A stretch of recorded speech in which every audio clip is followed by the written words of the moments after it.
Okay, so first I just wanted to give you a quick background on me. I did grow up in Fort Worth. I've been gardening since I was a very small child.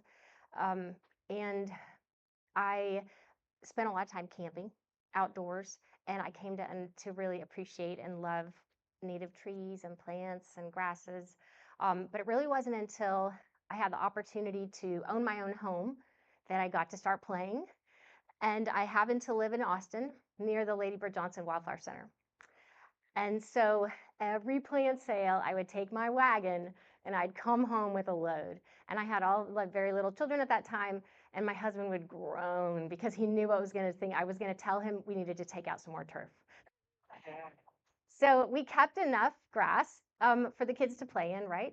But created lots of flower beds, all full of native plants, and a big vegetable garden, and had just time, wonderful time. It was such a joy doing that. But in the process, so I'd come home and I'd plant something, and then I'd be like, that's not doing well. And so I'd move it. And then I'd watch it for a year or two, and then I'd be like, that's not doing so well. What does it need, right? And my neighbor once commented to me that I moved plants more often than anybody she ever met.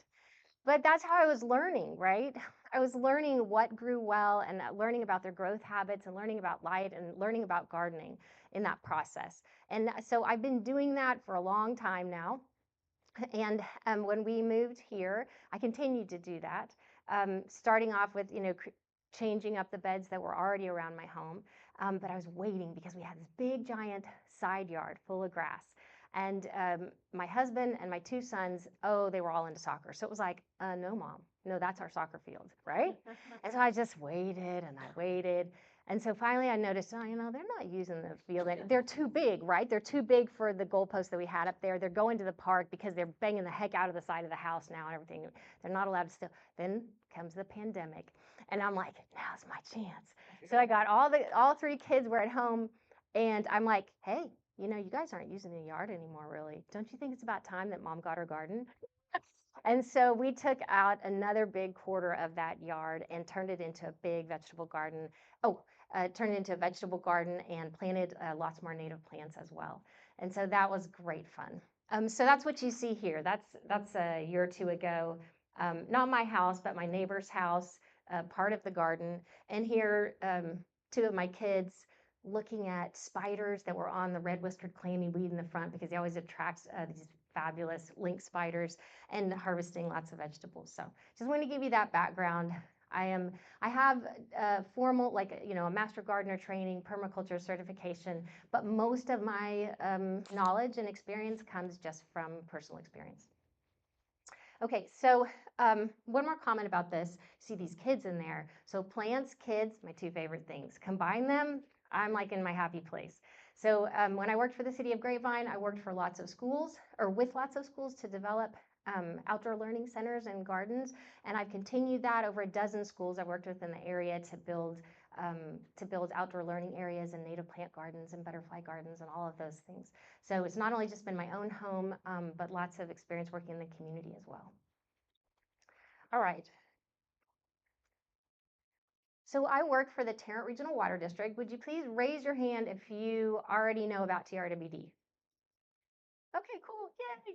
Okay, so that's very unusual. Most of the time I ask that question and nobody raises their hand at all because TRWD is very much a behind the scenes partner. So we work in collaboration with the cities here in Tarrant County to bring everybody water. So we're the raw water supplier. If you're ever curious, like, how are the cities accessing all that water? Yes, we're the reason. We're the behind the scenes partner bringing that water to the table. So that's one of our main focuses, delivering that water to 2.3 million people. Another is we maintain the levees along the Trinity River to minimize flooding, and also we have lots of assets along the Trinity Trail and different reservoirs that we maintain for recreation purposes. So this is where your water's coming from, in case you were ever curious. Now, I'll tell you, I was going to ask you and quiz you, but you got off easy. So most of the time when I ask children this question, where does your water come from? What do you think is the number one answer? Faucet. No, they tell me the ocean. Yes, they tell me the ocean. And just today, I was teaching 4 different AP Environmental Science classes with City of Grapevine water treatment staff. And these were high schoolers, and we were doing a quiz show, and I asked them where their water's coming from, and the common answer was aquifers. No. So I was like, well, they've graduated. It's no longer the ocean, at least. But yes, all of the drinking water for folks here in North Texas is coming from, shout out, just saw you back there. Everybody turn around real quick. Yeah, sorry. Dustin Compton, Regional Conservation Manager for TRWD, is hanging out in the back. So, and I know some of you probably attended his talk earlier. So folks' drinking water here in North Texas is coming from surface waters. TRWD owns and operates these 4 reservoirs.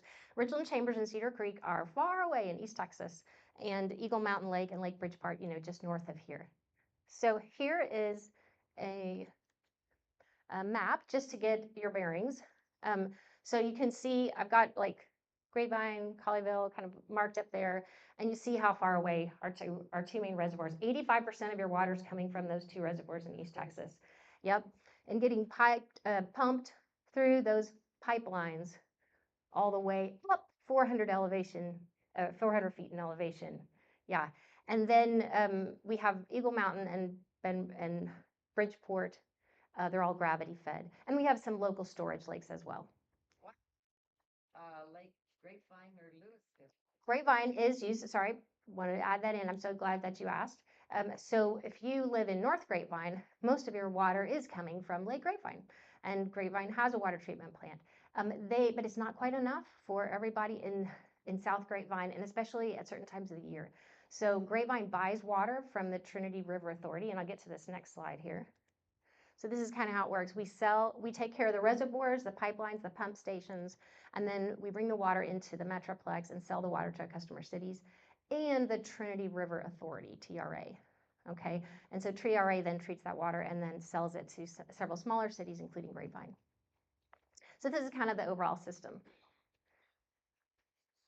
All right.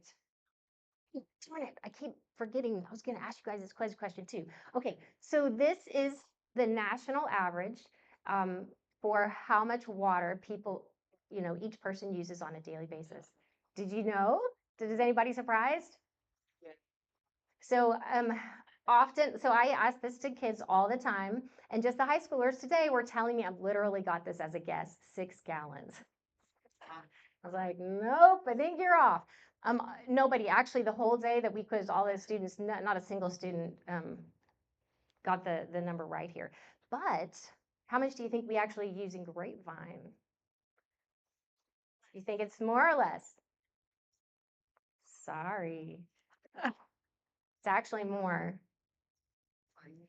Yeah. A lot more than we expect, right? And if we're thinking about, for a moment, how that water is spent, think for folks in single-family homes. How much of that water you think is spent indoors versus outdoors? 80% outdoors. That's a little bit higher. It's actually 40%. Now that's an average. It can vary, right, depending on the weather, depending on the region. So it's like it swings anywhere from 30 to 50. But yeah, a lot more than most people expect. And of that water, anticipate that 50% is wasted. And we know that's because we use sprinklers that spray the water into the air, right? And so if it happens to be windy, right, it's just blowing it. Or if happens to be on a slope, or if there happens to be a leak, or if it happens to be at the wrong time of day and it just gets evaporated, right? So a fair amount of that water is wasted. Thinking about that's part of the reason that we're here, right? And so let's look at something else interesting. The folks in Grapevine shared some data with me. This is Grapevine daily water use. So the comparison is between January and August. Yeah, does that make sense to everybody here? Exactly. So the water use doubles, if not more than doubles, in the summer, right? And we know where that water is going. But everybody's thirstier, but it's mostly the plants, right? Outdoor watering. So, and that's probably, I thank you so much to all of you who filled out the survey. That was great. I really appreciated getting to know more about what you were interested in learning. So many of you indicated. That's one of the main reasons that you're here, is because you want to water less, right? And so the other reason that, or the other factor that plays into this, it has to do with our climate, right? The fact that we are prone to drought. This is an image taken from the US Drought Monitor. If you've never checked it out, go to this website, it's super cool. So you can see the drought situation anywhere in the United States. You can zoom in on a region, and to a state, and to a specific county even. And so this was just taken today. And you can see that in around Tarrant County, North Central Texas, we're not in a situation of drought right now, but South Central is. Travis County's in there, and look at West Texas, an exceptional drought. This is typical for our state, but typical for North Texas as well. So across the state, like, we experience extreme to exceptional droughts like every 5 to 10 years, and like moderate to severe droughts every 1 to 2 years. So our climate just fluctuates. It's drought, and then it's broken by a flood. And then we have drought again, and then it's broken by a flood. That's just where, but what does that mean for our water supply? Right now that you know that we're getting our water from those reservoirs that fill up with rain, right? And the definition of a drought is it's raining less than normal. So less rainfall means less water supply. And you might think, oh, that's an awful picture. She must have taken that from Colorado or Utah or someplace. Or maybe that's just West Texas. But no, sadly, this is Bridgeport back in 2011. So that reality is reality for us too, right? Because as I talk to the kids, when it stops raining, do people stop using water? No. Yeah, exactly. Okay, and the other factor that's affects our water supply is this.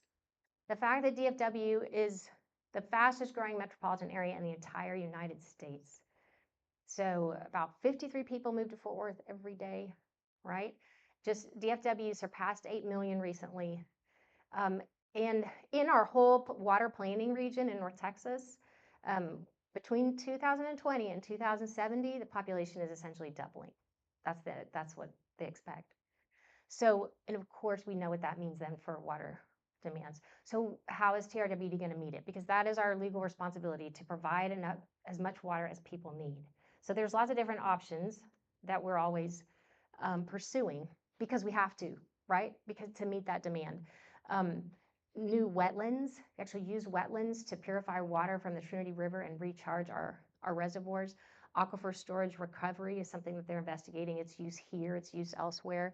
And then there's always the option/threat of a new reservoir, right, which has to be pursued. But that, of course, is the most contentious. Usually the estimate is about 30 years it takes to site and buy the land and resolve all the legal conflicts and do all the environmental impact and social impact studies and do the mitigation, and over $1 billion. The current price tag on Marvin Nichols is over $4 billion. So this is like the the last recourse, right? But luckily there are other options, and that's why we're here tonight, because conservation, actually using our water more efficiently, is a supply strategy, right? And we just talked about earlier about how we are not using our water efficiently, particularly when it comes to outdoor watering, right?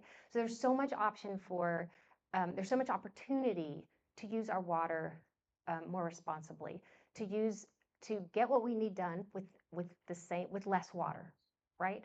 And that's why we're here tonight, to talk about how can we do that outdoors, right? How can we still have beautiful landscapes and use less water to maintain them? So TRWD has lots of great programs. I just want to give a shout out real quick to them. We have, you can sign up for free watering advice for like, how much water does your turf need? And you'll get it in a text, I think, or email. And we have all sorts of classes. There are Learn and Grow program. Some are online, some are in person. You can get a free sprinkler evaluation. I'm going to talk some more about our Go and Grow program that offers plants, small little plants that you can buy for a good price to help replace turf with other more drought tolerant plants. So there's a lot of options. And if you go on our website, savetarrantwater.com, you can find out everything we've got going on. And we have lots of kid programs too. So if you have any children or you have grandchildren and you would like for TRWD to come to their school or their after school center, or we do homeschool, we do seasonal camps, all kinds of things. So definitely please reach out to me because I would love to share our programs with them. And there's more information on the website as well about those. So, okay, now back to the central focus of, now we've set the stage, right, why it's important. Here's our big question. How can we conserve water in our home landscapes? Well, we've been talking about already, turf is thirsty. Natives aren't, right? Um, and I'm referring to the conventional grass that's used for turf grass here, which has much shallower roots. Now, anybody that's ever tried to remove Bermuda grass, yes, we can have a discussion about that, 18-inch roots, right? Going down because that was, from the African plains, right? That's why it stains, that's why it keeps coming back, okay?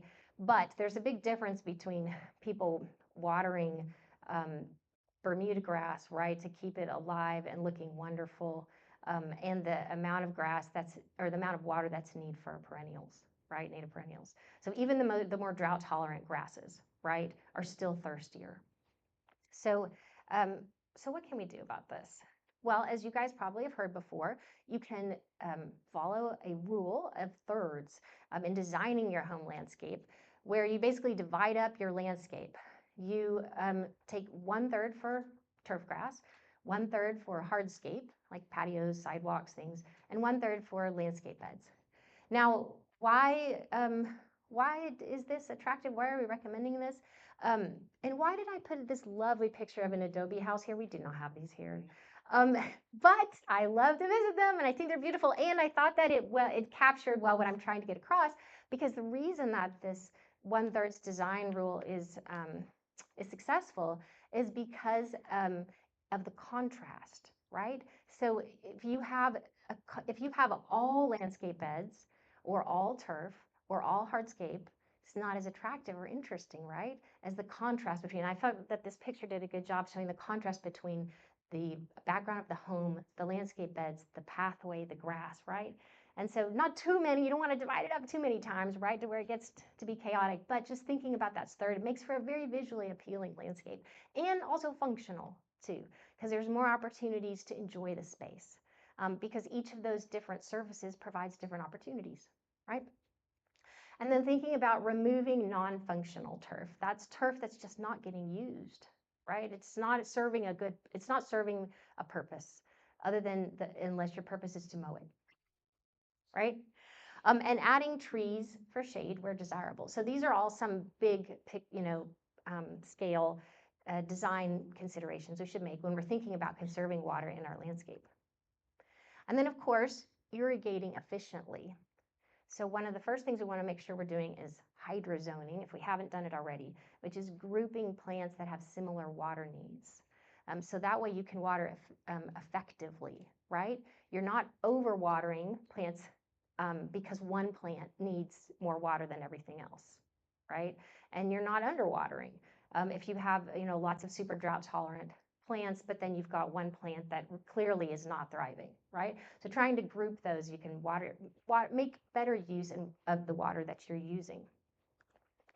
Of course, you want to only water when needed. Make sure that your automatic sprinkler system has a rain sensor on it, or if it doesn't, that you're the rain sensor, that you're like, it rained, I'm turning it off, right? So it's not running. Isn't it so aggravating to be like, it just rained and their sprinklers are going off? Or it's, that's just seeing the water, right? Running down the curb and into the storm drains, knowing that they have no idea. It's not like they were trying to be evil and waste water, like on the comics for the kids. It's just that they're not paying attention, right? And they're at work and they didn't know that it rained or whatever, right? So making sure that you're monitoring the rain, you're checking the soil, and you're only watering when you need to. Fixing your irrigation system, or making sure that you're placing it properly to avoid overspray, fix leaks, adjust the pressure. That was something new for me that I learned in the past year, is how just by turning the pressure down, I could reduce the amount of overspray, right?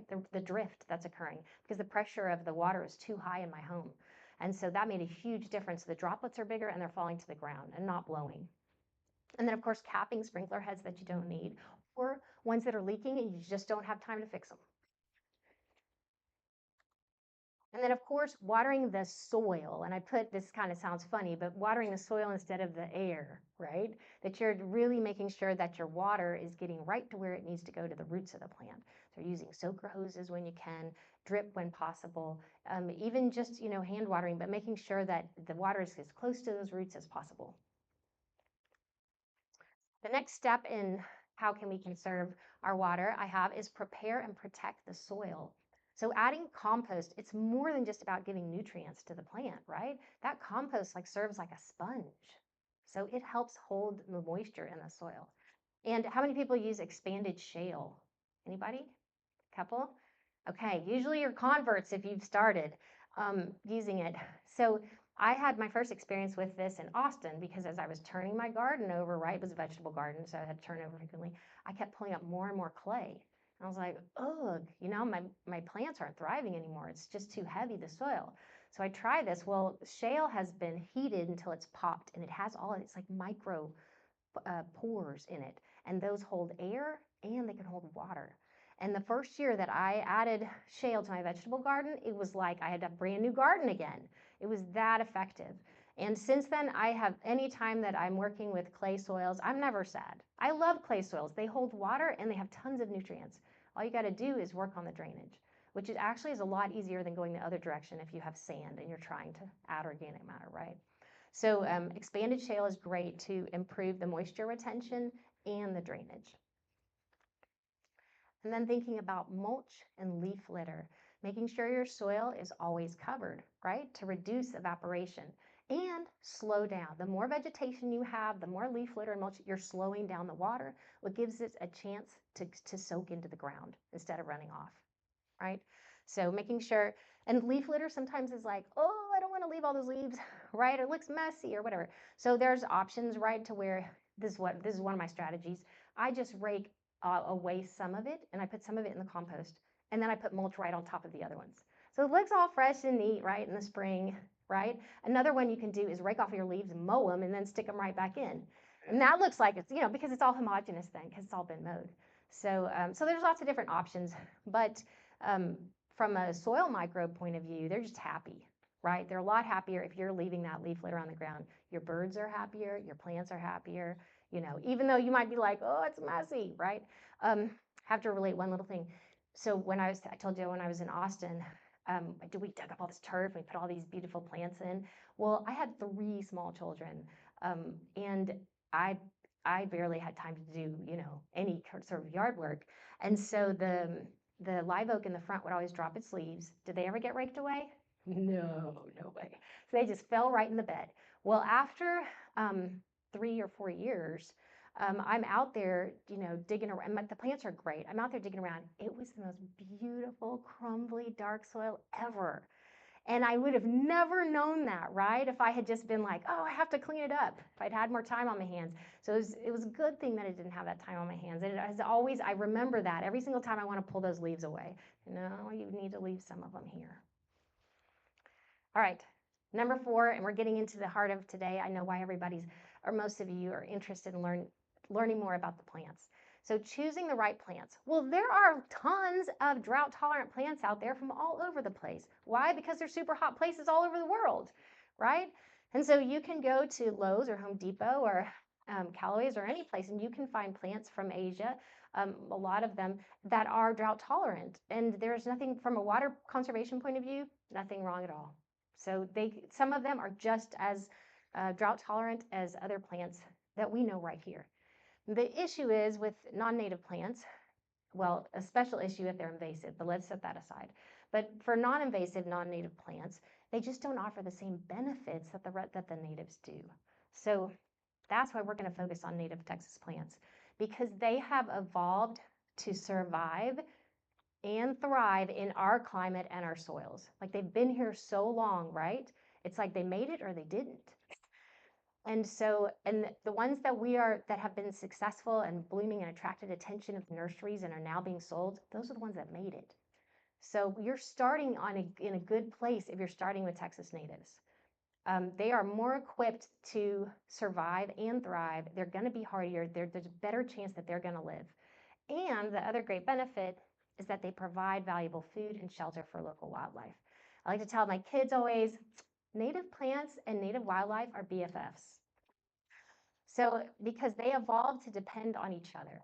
And so if you're somebody who enjoys butterflies and birds and different types of bees, and you like looking at all the interesting insects and pollinators and things that come, that's native plants is definitely the way to go. In fact, I was just talking with my neighbor how much we enjoyed, like that's the highlight in the when the weather's beautiful in the spring and the fall is to go out and look at it's just to go out and look at all the butterflies, right? And the insects and see what's come. So, and then my last favorite reason is native plants give us a sense of place. Like our homes look like Texas then, right? Versus some other beautiful place in Asia. So, and those are places I would like to visit personally. But I love the fact that native plants help me relate and connect to the place where I am. So Texas plants are very diverse. A lot of times people will be like, but just choose a native. And once you get to know, if you know more about natives, you're like, a native from where, right? Because think about West Texas, East Texas, South Texas, the coast, the panhandle, crazy different, right? And we're so blessed with to have all this diversity here. But that also means we have a diversity of plants.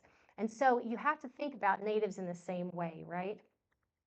Choose Texas plants that are going to thrive in your soil and light conditions. So if you have a particularly wet area that you're trying to find a plant for, find a plant that is suited for an area that gets a lot of rainfall, right?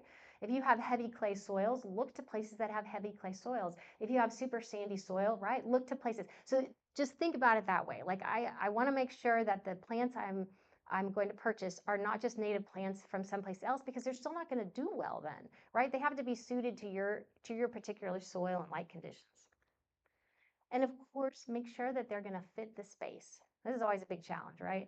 So just understanding the growth habit of the plant. So you're choosing right from the beginning, you're going to have a successful, start by making sure that the space you have fits the growth habit of that plant. Whether it be very small or very large, whether it be something that's going to stay put or one that's going to spread everywhere, right? Depends on what you need. And that's the last one. Sometimes people are like, this plant's too aggressive. Yes, you need to know that ahead of time. But sometimes you want an aggressive plant. Sometimes you want something that's going to take over and fill a whole area, and that's an asset. And other times, no way. You don't want it to seed out, you want it to stay put. So if you do a little research ahead of time, you can figure out which are the right ones. In general, think about West Texas, think about rocky landscapes or even parts of Central Texas. Think about it being so arid that those plants don't have an opportunity to spread, right? They are more compact. More of the West Texas and Central Texas plants that I know that I've had success with are going to stay put. They're not going to seed out aggressively. They're not going to spread from rhizomes.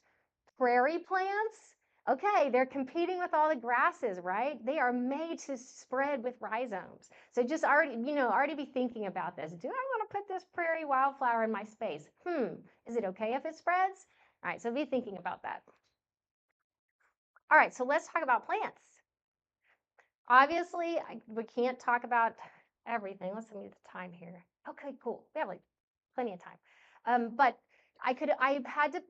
so based on the results of the survey, I could see that most people are new to native plants, that they're just struggling to figure out which plants are ideal to grow, which plants will conserve water. And so this is going to be like your, top 20 or whatever, the most awesome, wonderful plants that I've had success with. If you're somebody that has been growing native plants for a long time and you're like, Betsy, would you please tell me something new? Come and talk to me afterwards, okay?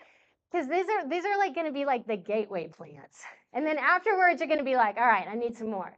And so if you're at that stage where you're like, I want something different, I'm trying to fill a particular niche, then come talk to me because I love to brainstorm and, try new plants all the time.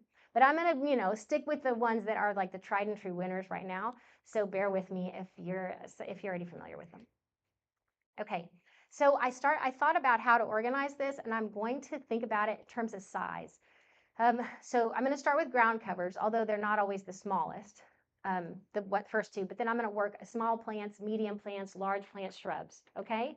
And along the way, I have identified on the slide how much light it needs and when it blooms and maybe like one other little fact, okay? Hardly enough information to completely know the plant, but I'll try to give you some anecdotes along the way. So this is a plant that I have had a lot of success with. Hey, and this is native to north central Texas. You can actually find this right here.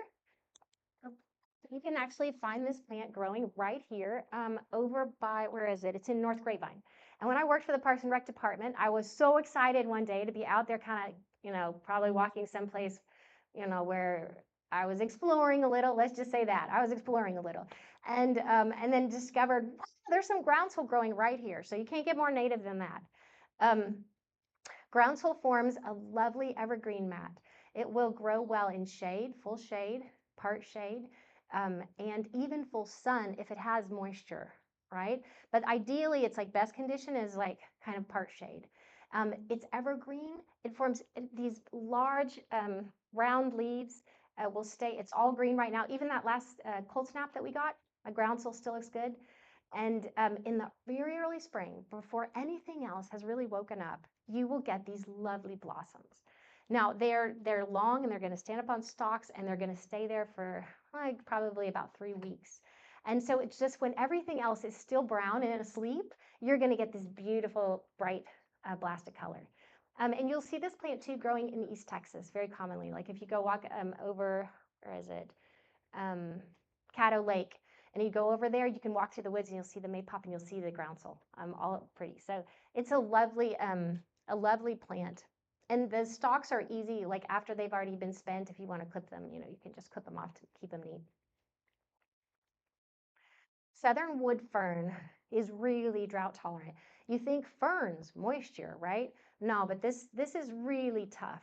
And if it doesn't have enough water, it just goes dormant. So it's not, so if you don't want to water it anymore, right? And we don't have the right weather, you could just let it go dormant. It does have to, in the winter, it will turn brown. This is the one thing, it's a maintenance, right? You're going to have to cut this back like many perennials, but it makes a lovely ground cover for the shade. Mexican feathergrass, see, I'm jumping all around, but I'm kind of thinking size-wise. Now I've moved into ground cover / small plants because those of you who grow Mexican feathergrass knows that it will spread, not in a way that's really bothersome. It's kind of slowly, and they're really tiny little babies. But if it's really happy, it will spread. So it can make a nice ground cover if you want it to, and it's lovely, and it doesn't have to be cut back. This is one of the few perennials, right? That you don't have to, you can just let it, because you see those seed heads, those blonde seed heads, and they're really pretty. You can just let them, like you never have to cut it back at all. So, and if you plant it someplace, I'll tell you from experience, if you plant it someplace and then it dies, just wait. And then you're going to get like 1 or 2 little babies in the crack somewhere. And then you just let those grow because that's where they really wanted to grow. Okay. And then you're going to figure out, okay, I got an idea. It's going to choose. But the ones that are growing where they're happy, it's usually drainage issue related because a lot of times our garden soil is just too thick and rich for it. Anybody has any questions or comments, feel free to stop me, okay? All right, green milkweed. This is one of the 4 local native milkweeds that I think does really well, and it's very beautiful from a garden specimen point of view. It has big, giant leaves and huge, gorgeous flowers. And of course, it is one of the host plants for the monarch butterfly, and blooms in the spring, and it's tough as nails. So when it is ready, so give it like a couple years, right? And it will get that big. That's one over at Grapevine Elementary. And if during the summer, it's just like most of our milkweeds, if we don't get enough water, it just goes dormant. The aphids will come in. This is typical. They will come in, and then the stalks will be brown, and you just clip it to the ground. And it's not like a big trouble or anything because the plant is relatively small, right? But if you don't want to look at it anymore, just wait. Just clip it to the ground.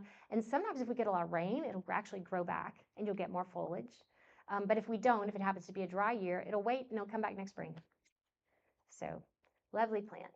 And on that note, my other favorite, butterfly weed. Now, I have to mention this one is not supposedly as popular with the monarchs, but as you can tell, they still lay their eggs there. And from a ornamental point of view, blows you away. And this one it'll kind of trick you because you're like, I thought I planted some milkweed here. Nothing. thought I planted some milkweed here. Darn, it's the end of March. Nothing. Oh, now you're coming up. So you have to be really mindful of where you planted the milkweed because it breaks dormancy pretty late. But when it comes back up, it's going to grow beautifully and it's going to flower all late spring into early summer. And if it happens to be in a somewhat shady spot or is getting a little more moisture, a lot of times it will keep its foliage on and bloom again for you in the fall. So really, really beautiful plant. Oh, on my small plants too, I'm thinking like 1 to 2 feet. That's where, for those of you that are new to these plants. Okay, one of my absolute favorites, again, oh, wanted to tell you, so far we have all the plants we have. Wait, I don't know about the wood fern, if that one's local to North Central Texas, but every other plant that I've just put up here is all local right here in North Central Texas, okay? Including this one. Has anybody seen four-nerve daisy growing around? Yes, excellent. So four-nerve daisy has this fabulous, a lovely growth habit of where these tall little stems, and then the little daisy just sits on the top and floats. So any little breeze just makes them move like it's a bunch of butterflies. And it is evergreen, and it blooms in December. I know, so cool. So it's like when everything else is just like people are putting pansies out, you're like, oh no, I have my four-nerve daisies, right? And they're coming out and they're beautiful and they're lovely. And then a couple months later, it'll hit another bloom cycle. And then a couple months later, it'll hit another. So it just keeps on going on and off like that. And it will spread very slowly.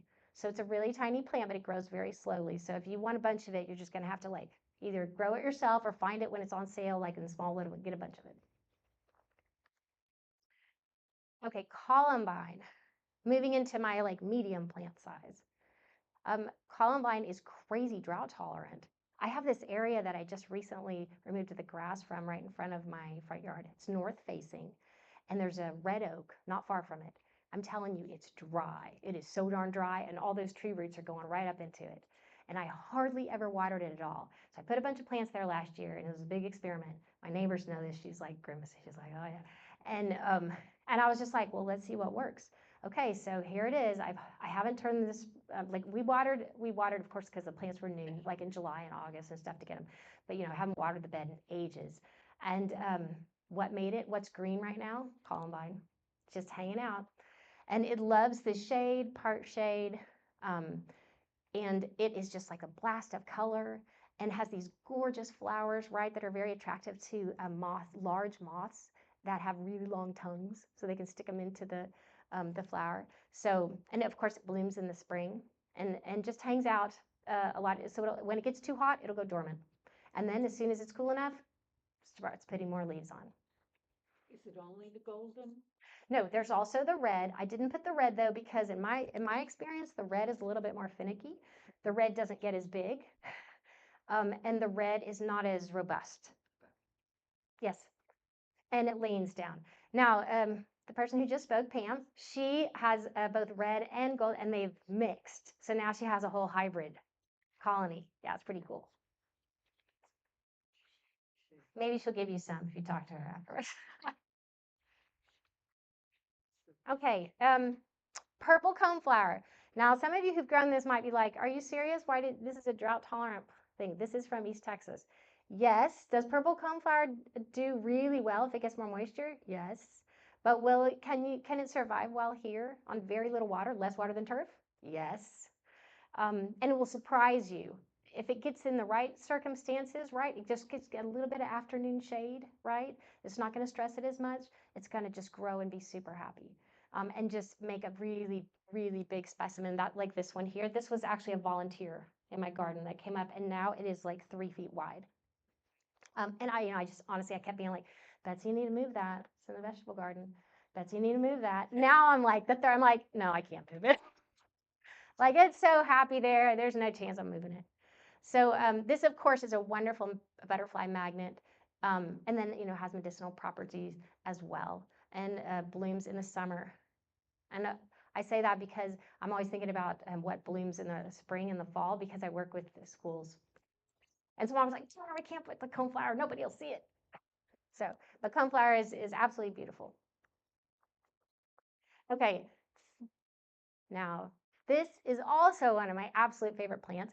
That skullcap right there, most people would be amazed. It is about 4 feet, 4.5 feet wide. Most people, when they plant skullcap, think it's a little baby thing, but all the ones that I've ever planted have just taken off. Like the plant is huge. So that's why I had to put it in the medium plants.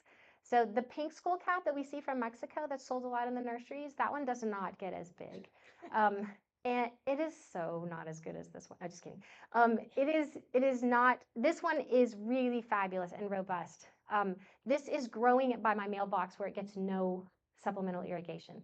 And I'll tell you too, like most of these plants are plant pictures that I've taken, and I water very little. I water when needed. We're always like, are we gonna get the irrigation system fixed this year? Maybe. So these plants are just pretty much on their own until I realize like it's the middle of August or we're in a drought and I need to give it some supplemental water. Aside from that, we're not watering. So absolutely gorgeous.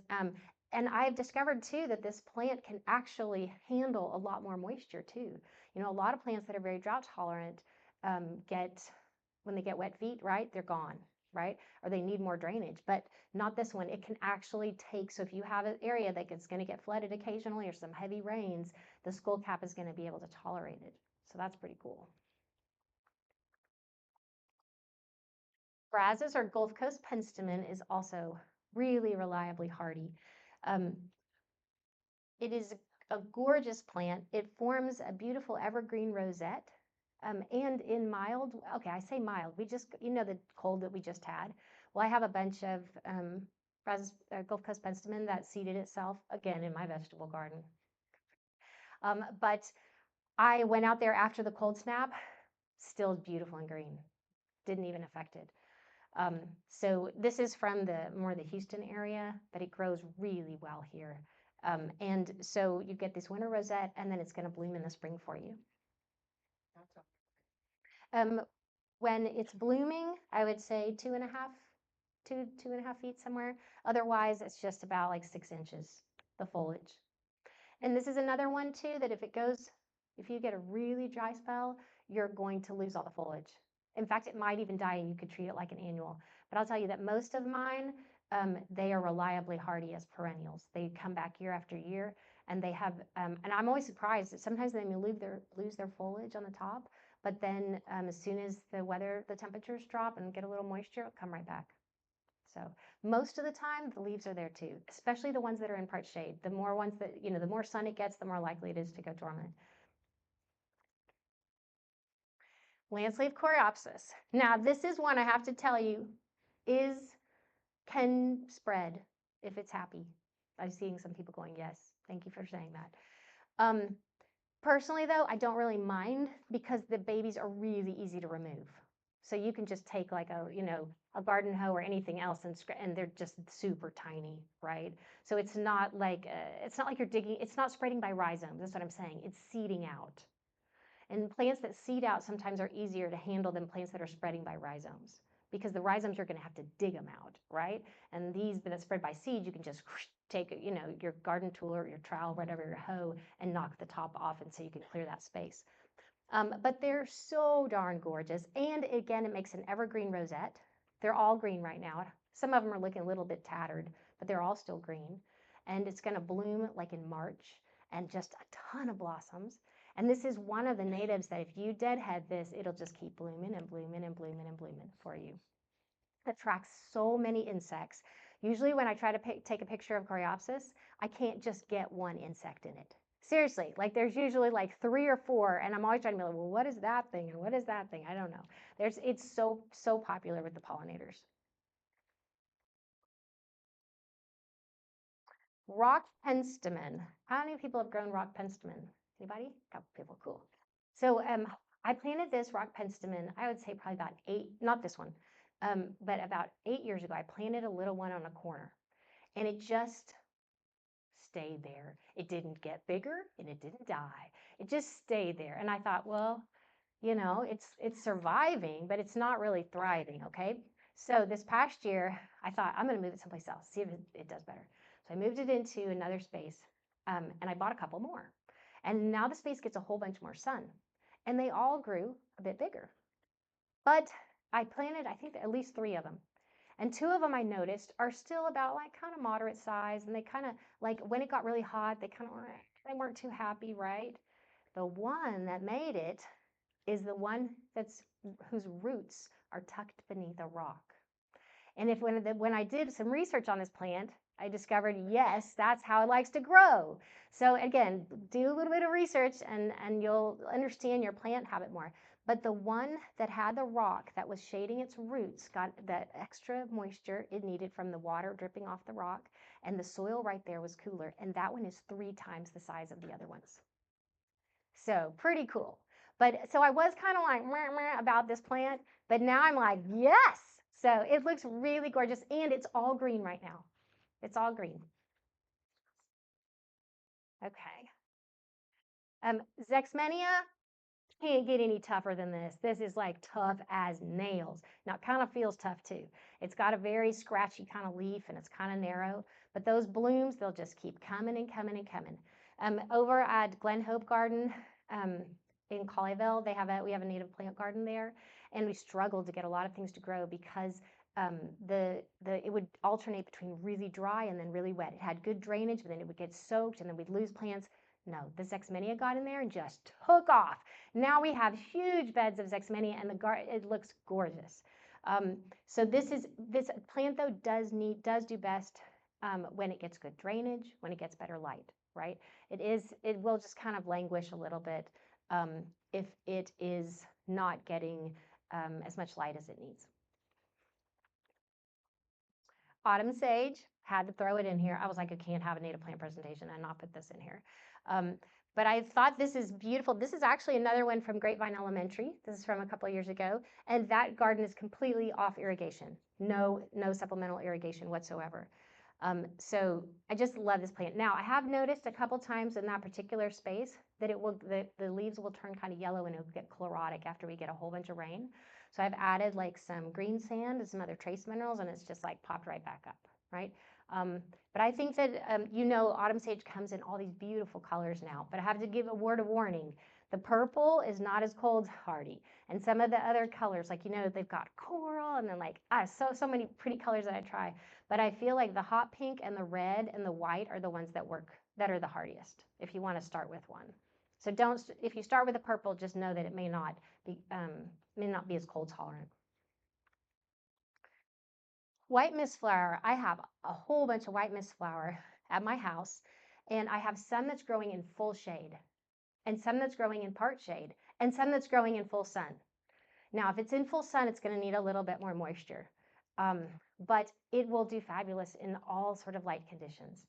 And it is a very late bloomer, so it's going to attract all these pollinators at the end of the season when many things have already given up, right? It attracts so many pollinators, you can sit next to it and hear it buzz. And the only one thing I will say is, you see how it's like above, there's a window, that's my house. It has a very strong smell. My neighbor was remarking this to me, so test it out, go to some place, be like, am I okay with this? Because if you're not, don't put it by your window. But it is a gorgeous plant. Yes. Is that the kind of scent like the Bradford pear? Not as bad. No, it's not nearly as bad as Bradford pear. Okay. Good question. Because that's not nice. No, you're yes, I completely agree. Okay, how are we doing on time here? Okay, good. Had to put this in, of course, too. Now, a word to the wise, if you've never grown this, you need to know that it's going to spread. And you also need to know that you can get it free from somebody else, right? Yeah. So, but it's one of those plants that it's just like, if you don't have it, you're not getting as many butterflies. So I have a north-facing house, but my neighbor is south-facing, and she has all the mixed flower, and that's where all the butterflies go. So they're all headed over to the Greg's Mist Flower because it is so darn attractive. So if you're into butterflies, you really need this plant. Never very tall. I would say max like 2.5 feet, maybe 3 feet if it's reaching, but most of the time it's just going to spread, like take over the universe, okay? Like not overnight, but gradually. So be prepared that you can give some to your friends. Okay, Gara, this is the whirling, I think the whirling butterflies one. They have so many different variations now. Now, there is like a tried and true Texas native one, like that is like, this is the official Gara. And then like there's all the like spin-offs that the cultivars. The cultivars in general, you should be wary. They're generally not ever as hardy as the actual true native. But they do have lots of fun colors and they are still crazy drought tolerant compared to turf. So just have fun with them. But they have a lot of beautiful ones, some super dark pink, some really pretty white. And I've really enjoyed these, and they have just thrived completely again off rainfall. That plant is just a little over a year old in that picture. So took off. Fall aster. Okay, if I'm at a school and they're like, we have no irrigation, we are not watering this plant at all. Okay, what are things that come to my mind? Spineless prickly pear, um, yuccas, right? Agaves, and fall aster. And this is native right here to north central Texas. You can go right up by the lake, and I was so happy the day when I was working for Grapevine, and I found a fall aster right up underneath, and it was someplace where it couldn't get browsed. And so it was really fun to see this. So super local, super hardy. You can't go wrong with fall aster, and puts on an amazing display of blossoms in the fall. Same for mealy blue sage. Now the trick with mealy blue sage, okay, super butterfly magnet, especially the monarchs, they love it. And those big American bumblebees. Just no other plant that I have attracts the bumblebees like I'm seeing Greg nodding his head, yes, attracts like the mealy blue sage. Now mealy blue sage you can get into very tiny, right? You can buy it and it's only like 1 foot high. The Henry Dulberg salvia variety that they found, this is not a nursery cultivar, it's actually just a different variety. That one gets quite tall, so we're looking at like 4 feet. But here's the great thing about it. For any of you who've grown it, you know, so it's going to put on a spectacular display, and then it's going to get hot, and it's going to kind of get kind of thing, and then you're like, oh, guess you're done. And so you just clip, clip, clip, clip, right? And then it comes all back fresh new in the fall. Beautiful new foliage. Looks like it hasn't even been touched. So super hardy, great plant, and very, very, very hardy. Wanted to mention a couple big grasses. This is Lindheimer muley. That picture doesn't give it justice. We're talking like seed heads this big, right? And with about that big. So, but really drought tolerant, native to the Edwards Plateau region and down into northern Mexico. Beautiful gray-green foliage, lovely seed heads, very drought tolerant, very drought tolerant. And of course, pink muley, this is more native to the Gulf region, gets those beautiful pink seed heads. You know, you see it planted in mass. It looks so beautiful when it's backlit. So if you have a place where the sun's coming in, you know, and you see all those beautiful pink, it's just gorgeous, gorgeous, gorgeous. Turk's cap, had to put this in here too. Look at this plant. This plant was planted 2 years ago. It's at Liberty Elementary in Colleyville, and the plant literally is like 7 feet wide and tall now. It is just fabulous. I think it's because all the love from the kids and everything like that. But I've never seen anything grow that big, that fast. Now this is giant Turk's cap. You can also find Turk's. Have you ever been to Central Texas? Like think San Marcos, or you're walking through the woods there and you see all these little babies. And you're like, is this Turk's cap? Like, yes, this is Turk's cap. But it's a completely different variety. It's going to grow very small. It's going to grow in the understory. It is not giant Turk's cap. Okay. I don't know what they did to this, but but they're very different. So just be thinking about that when you're buying it. And a couple vines I wanted to mention. One of my favorites is coral honeysuckle. I love this. The bees love this. Certain butterflies will also be attracted to it, but you know what else loves it? The leopard moth caterpillars. And that's one of those like super black woolly ones, right? With the stripes. And so it's beautiful. It will do best if you give it morning sun versus afternoon sun. It's again local right here to north central Texas. I was trying to find as many places as I could. You can find this growing in Parr Park. If you look up in the woodlands, up in the understory, it usually kind of grows in the shade where it can kind of reach out. So its roots are in the shade, right? And then it's kind of reaching out to get more sun. So if you can kind of mimic those conditions, it'll do really well for you. And I had to put this one up here too, because passion vine grows all over around the lake. Has anybody seen it? And if you try to go get to the fruit, you can never do it because the wildlife has always gotten it. So if you have to just grow it yourself. And the fruit is really sweet. And it's like a pomegranate in the sense that it's like right, it has the fruit around the seed. So you just like spit out the seed, but it's super sweet. It tastes like a mix of strawberry and banana. It's really delicious. So I put some of the fruit up there, and it will take over your entire yard. Okay, I want to tell you, um, I brought it when I worked for Grapevine. There was doing some trail. We were building some trails at one point, and this one got rescued, right, because it was going to be tossed out for a trail. And so I brought it home, and then I stupidly planted it. Oh, here's a nice trellis. I have it right here. And then the very next year, I see like 6 feet away passing by, and I'm like, hmm. And then I see another one. And so I tell my kids, I'm sorry, this one's going to have to go. No, Mama, please, we need it for the butterflies. And I was duped. And I let them keep it. And now it is just like there are runners everywhere. So I'm just telling you, be aware. But if it's someplace where you can put it and like maybe you can mow around it, right? Or someplace where you're like, just grow as wild as you want, I don't care, right? But just know that it will take over the universe, okay? Right. Yes, question. Shade, sun, what? Um, full sun and part sun. Yes. These plants grow in a pot? Absolutely. Try to grow it in a pot. Yes. Or trap it. Put it in the ground in a pot, right? So that's another option to slow it down. Most of the plants talk about they grow in pots. You know, I haven't, well, okay, I have to tell you this. I have a whole big nursery of plants in my backyard, and I'll tell you, my neighbor knows this too. A lot of them lived there for a long time before they got planted. So yes, I'd have to say yes, they will grow in pots. Just fine. Okay, and then these are plants that I just stuck in here because I was like, they're so pretty, but I can't really put them in my top tier. Why? Because they need a little bit extra work. So, in my opinion, so sun drops will look gorgeous for you one year, and then the next year is looking scraggly, and you're going to have to cut it back.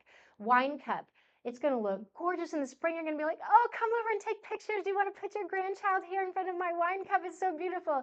And then it's going to get hot, and you're like, oh, my wine cup. And it's just like also, you have to cut it back, right? And they'll come back for you, but I'm just saying it requires a little bit more maintenance. Prairie verbena, the same thing. Prairie verbena, when it's happy, when it seeds out, especially if you have any decomposed granite, it is going to look gorgeous. You're going to be like, put my house on the cover of a magazine. And then you're going to discover, oh, all of them died because it got too wet and it doesn't like wet feet. And oh wait, now they're growing someplace completely different. So if you're okay with that, plant it, but know that it's going to migrate. It's going to move around, and it's not that cold hardy. Blackfoot daisy, same thing. It does not like wet feet. So I just love it. I keep planting it, but I usually have to keep planting it. It will die in the winter when it rains. And a lot of times I'll cut it back and it doesn't like to be cut. So it's finicky. But it's just also, it's so pretty. And it fills a void that we don't have. And it grows all over Central Texas, gorgeous. Like you can go out and see it in the fields, and I'm always like, I wish it was like that in my house. These are all sun. These are all full sun. Here's also everything I've talked about tonight is perennials, except for these guys. Now, I could have talked, yes. Mounded plants. Uh-huh. Can they be potted? Yeah, I'm sure, again, and because they're really drought tolerant, you're not going to have to need to water them as much. But in case you're still using peat moss, don't put any peat moss soil mixes in your pots because when it gets hot, that peat moss will dry out and it will be incredibly hard to re-wet. And the only way to re-wet it is to soak it in a bucket, okay? So find some soil mix that does not have peat moss and your life will be much happier. Now, these are a few annuals I wanted to mention. Clasping coneflower keeps coming up in my garden and I cannot turn it away. So gorgeous.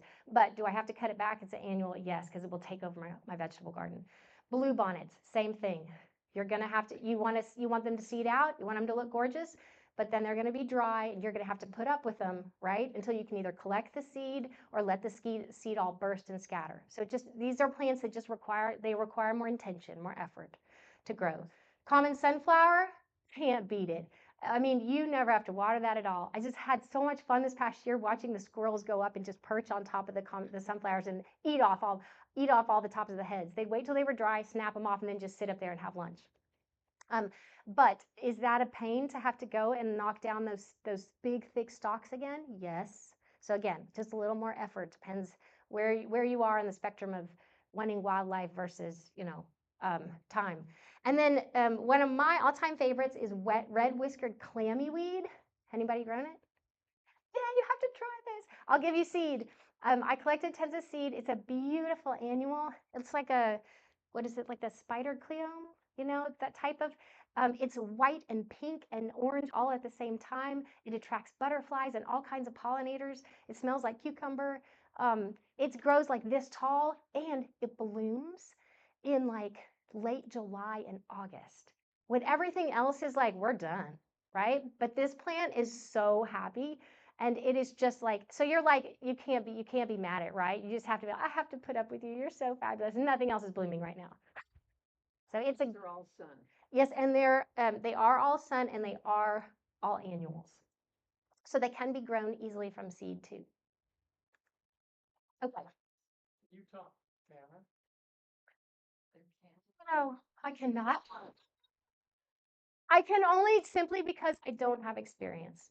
I will tell you that when we bought the house, we had some canna, and some of that canna is still there. But it's not really grown very well. It's not, I haven't babied it. I haven't given it any water, and I've never gotten much blossoms. But I do know that people do have a lot of success for it. Yes, yes, very hardy.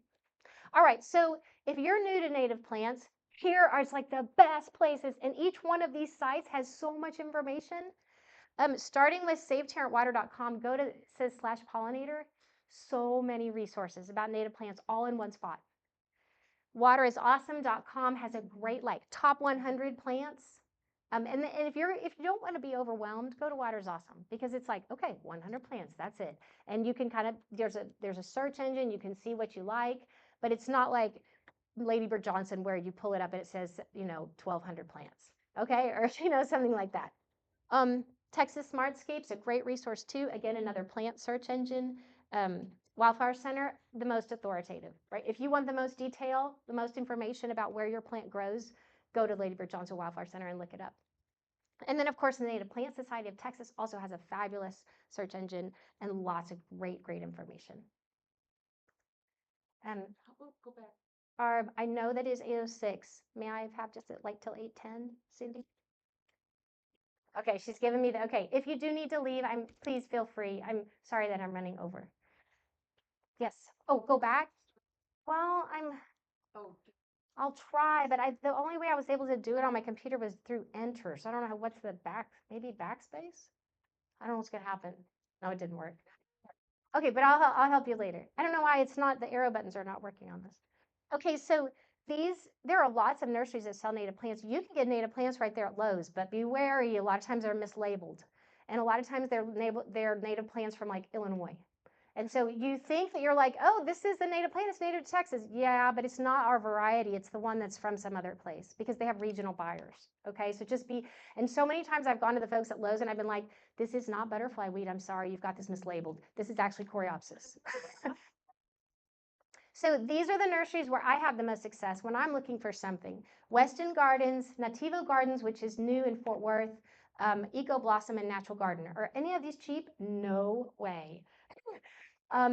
As somebody who's been gardening with native plants for a while and seen the prices just keep on going up, I'm like, oh, kills me. But I will tell you, Eco Blossom sometimes will sell you little 4-inch ones that really should be in a gallon already, and you can get them for like $6. So I always try to go there early in the season, right?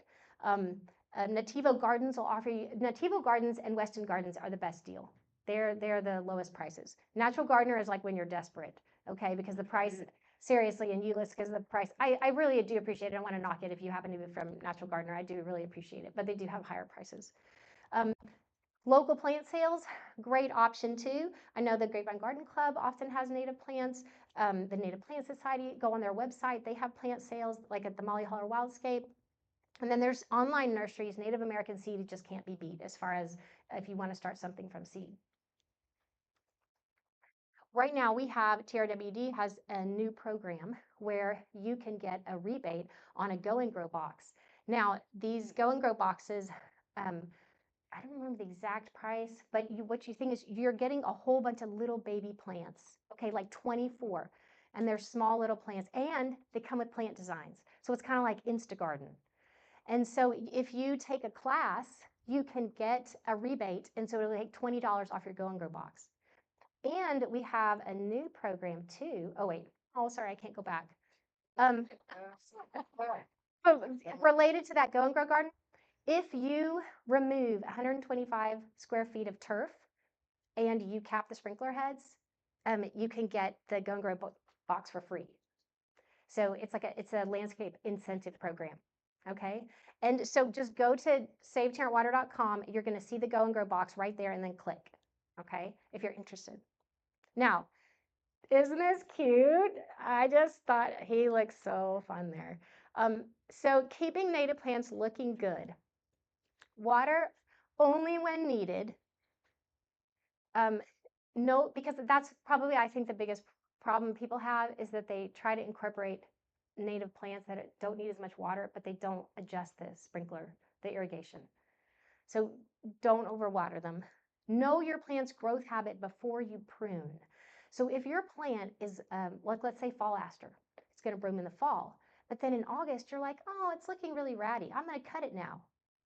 No. Because then you're going to set all those blossoms back, right? It may not even bloom for you. Same thing goes if you have a spring bloomer, don't cut it really late in the winter, right? Cut it after it blooms, right? So know when your plant is going to bloom. Sorry, I can't talk anymore. Know when it's going to bloom before you just go in and know when it's bloomed before you prune. There's something there. Okay. When would you want to prune? To encourage blossoms, like let's say like that lance leaf coreopsis or the mealy blue sage. To remove spent blooms so that you can get more foliage. Also, if the plant is just looking tired, you can cut it. Most of these perennials, you can cut back by a third in like late July, and you'll get all fresh new growth in August, and they will be more lovely for you. Now, if you're somebody who doesn't want to do that, don't do it. You don't have to. This is just how to keep them like optimal. Like if you're really just for the ornamental attractive aspect. And then to remove dead foliage. Now, the Xerces Society recommends that we keep all those spent, those dried stalks and the dried leaves and everything for all the pollinators. Look it up if you're interested to know how long can I put up with this, right? But I've always been like, right now I'm at that point. I'm like, oh darn, okay, I waited all winter. I can't toss them right now into the compost pad and kill them all after I let them all the little bugs live there, So I'm just kind of moving them to another place where they can keep on until the larvae can come out and the butterflies and moths and other things can survive. And that's what I said, be mindful of wildlife when cleaning up. So just think about it. If you're somebody who really cares about wildlife, think about like when you're cutting those spent blossoms, you're also cutting seeds off for the birds, right? So if you want to attract the birds, then leave them on. So things like that. Okay, this last one kind of speaks to what Cindy was alluding to in the very beginning. Dormant plants look brown. Duh, right? Okay, this is a fall aster over at Colleyville Heritage High School in their new front bed. I just took this picture just this morning. This is the same fall aster. Does it look pretty right now? No. Will it look like this again? Yes. But not everybody understands that, right? And so naturalistic home landscapes, they look different than what people are used to. And so there is a process of education that needs to happen, a change in aesthetic, right? And it's not that people can't appreciate, it's just that they're not accustomed to it, right? So it's something that is really important if you choose to grow lots of native plants in your landscape is to establish what they call cues to care. It was a term coined by a researcher, which basically, I'll tell you what are they? Immediate recognizability, communication that to whoever's looking at it, that there is human intention or presence, i.e., this is intentional. And making some effort to meet the social norms.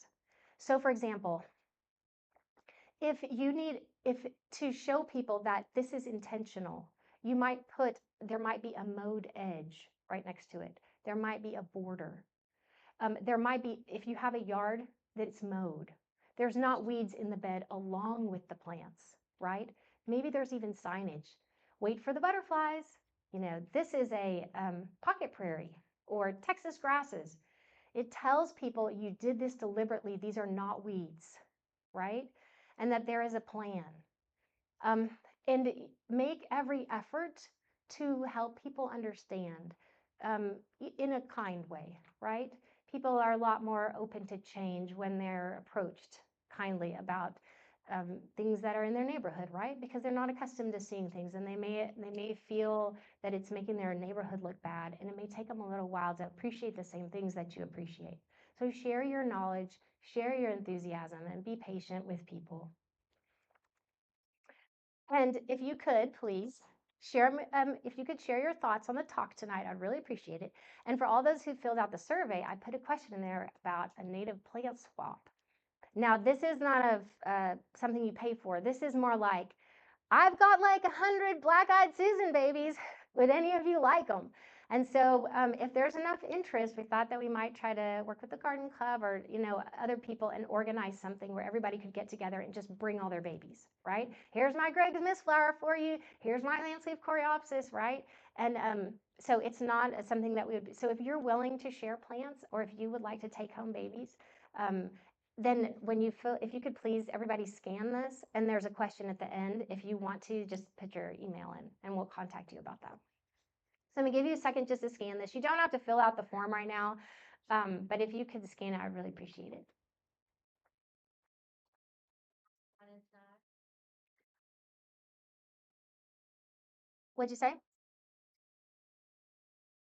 Oh, yes. So 5 stars would be fab, but you don't feel like you need to do this right now. Oh yeah, give me 5 stars. Yeah, that's right.